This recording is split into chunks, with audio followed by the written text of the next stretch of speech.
Good afternoon. It is February 24th, about 1 p.m., and my birthday was 2 days ago. Welcome to the Gospel of Taylor. I've decided to shift this into like a different way. I'm going to actually share with you how the Gospel of Taylor came about and what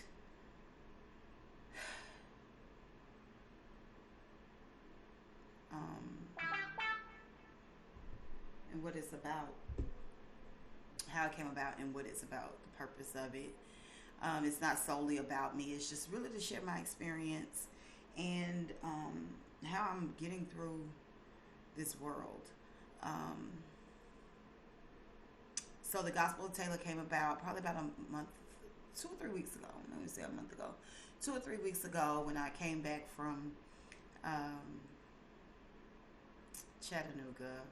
Went to a birthday party or like a pamper party with Thimby, who used to do my hair. She had a pamper party. It was me and one other person, one of her other friends, and her cousin came, and she's a massage therapist, and we were able to pay for services. It was a really eye-opening. It was a great experience.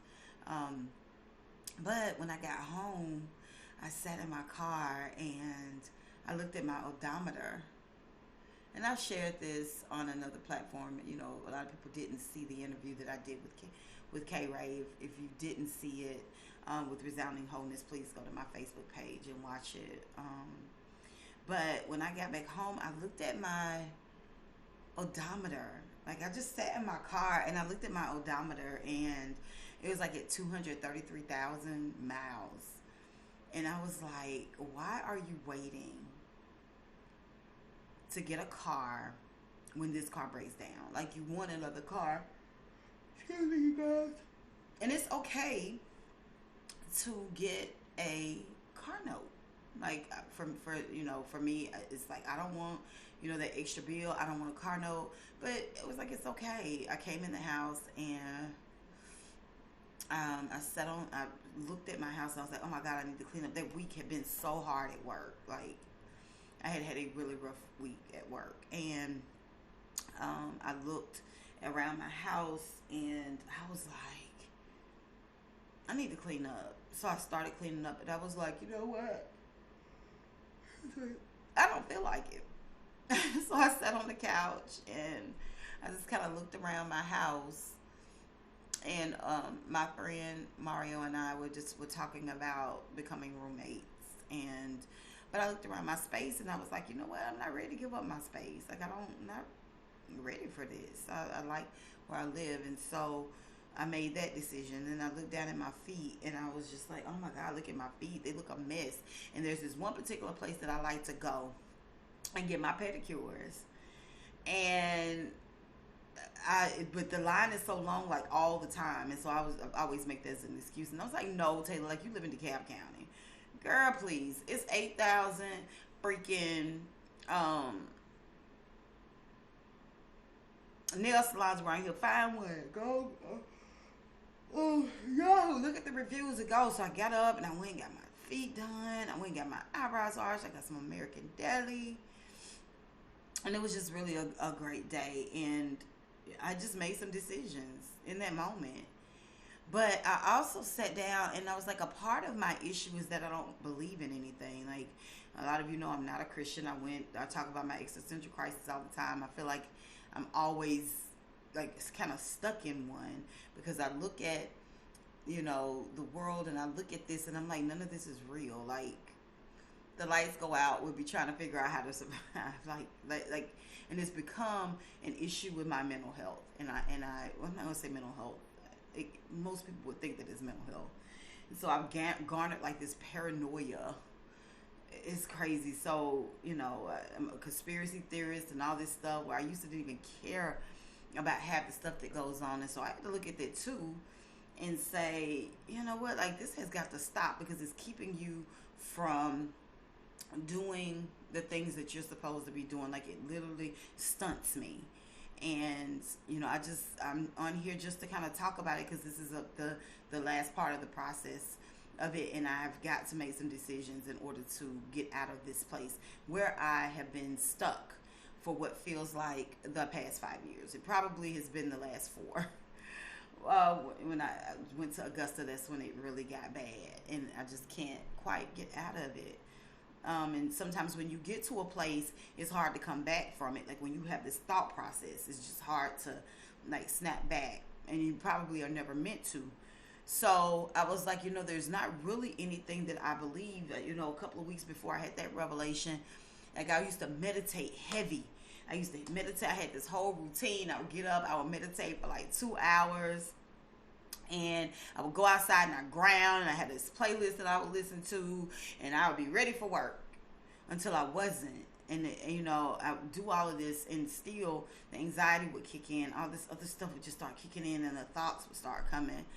And so I just woke up one morning and was like, this is a part of my issue too, because it's like, what do I believe? Like, do I believe in meditation? Do I believe in astrology? Like, well, oh my God. And I just made the decision to stop meditating. I was like, this is truly fucking with me. So I made the decision to stop. So there's just been a lot of things that I've stopped doing. And I was like, meditation for me is just always coming back and breathing. It doesn't have to be all this extra stuff. So I stopped. So now I am in this place of, now what? Like, now you got to deal with this paranoia shit, because that's what it is. And, always being suspicious, and a lot of it is just the experiences, even in dating and holding on to this stuff, and it keeps you in a box, and it keeps you on this hamster wheel, and it keeps you in this place of not being able to move forward. So, I've become this different person, and I don't like it. It doesn't feel good, and I just stay in my house a lot, and I don't go anywhere. And when I do, I'm like, I just want to be at home, and I come home, and this is my comfort place. But at the same time, I'm uncomfortable. Like, I know, like, there's stuff that I'm supposed to be doing, and is that rooted in fear as well? Well, maybe that's a part of it too. Maybe I hold on to all this stuff to keep from doing what it is that I'm truly supposed to be doing. So I am going to really start working on the Gospel of Taylor, which is just what I've chosen, or the things that are my beliefs that keep me grounded and to keep me going. And so that's it. So I'm gonna do a lot of video journaling and talk about this. This is gonna be my journey. A lot of it I was gonna write. My goal is to write a book. I have like 5 books that's in my head. I probably missed the opportunity of 4 of them because I'm not in that place anymore. I should have written them then, just to write them, not have an expectation of an outcome on anything. So right now, like, this is just where I am. And if you guys also can look at your life and say that you're kind of in a state of paranoia, or a state of just always thinking that things are not as they seem, or let's talk about it. Make a comment, like it, share this, because it's real. And I think a lot of people suffer and don't say anything, especially with watching TV, and there's this fear of all these things that are going to happen, because it plays out in TV. Mine's just been a little bit more of my own doing, and looking at conspiracy stuff, and that started it. So now I'm just in this place where I question everything, and that's the school of thought that we came from. Going to Chattanooga School for the Arts and Sciences, they taught us to question everything. Now it's like ramped up 8,000, but I have to take that and focus and start focusing on other things, and putting that energy, instead of, oh my God, like we're all gonna die, looking at and changing my thought process every day. But Taylor, you're here now. Yeah, we're gonna die, but you're here now. So I'm here to tell you, you're here now. No matter what your thoughts tell you, you're here now. And even if you feel, like um, you have something that you're supposed to do and you can't do it because you're stuck, just start telling yourself, I'm not stuck. I'm not stuck. I'm not stuck. I'm not stuck. You're not stuck in anything. There is a way to get out of everything. It may just take you, may not look the way that you think it's going to look, but there is always a solution to everything. So you're not stuck. I'm real. I can pinch myself and I can feel that I'm pinching myself. So, just start to change your thought process. And every day, if you're not the person that you want to be, if you're not doing the things that you want to do, if you're uncomfortable and you know that it doesn't feel right, get into alignment. Get into alignment and start doing the things that you really want to do.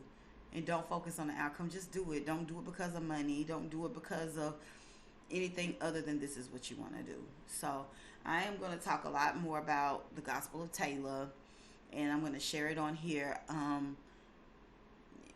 Also, what keeps us from doing the things that we truly are purposed to do, or that we just simply want to do, but we don't, because we just want to sit there and do nothing. It's easier to do nothing than to do something. But then how do you feel when you're doing nothing? And a lot of that comes with discipline. And I was reading today, and I've heard it before, but it hit me a little bit different. Discipline is a form of discipleship. And it's a discipleship to yourself. That you're doing this for something greater than yourself. And that's the reason why you should stick with it. So, with all of that, because that's my main issue, is discipline and being focused and stick-to-itiveness. I don't have any. I do it for a second and I'm out. And so that's something that I have to work on. So I just come to you with peace and love today, just to say that, you can truly, truly, truly believe what you choose to believe, but also be reflective, because it may be what is holding you back. And then you got to look at why you're choosing to believe those things. And it may be out of fear, or you may create all of this because it's out of fear, because then it keeps you in a place of where you are and not doing what it is that you truly want to do, or what you may be called to do, or whatever the case may be. But you're just going to always be miserable and uncomfortable and look up and you're not living. You're just existing. So I am going to start with the Gospel of Taylor, and that's where I'm going to begin. And then hopefully other things will come after that.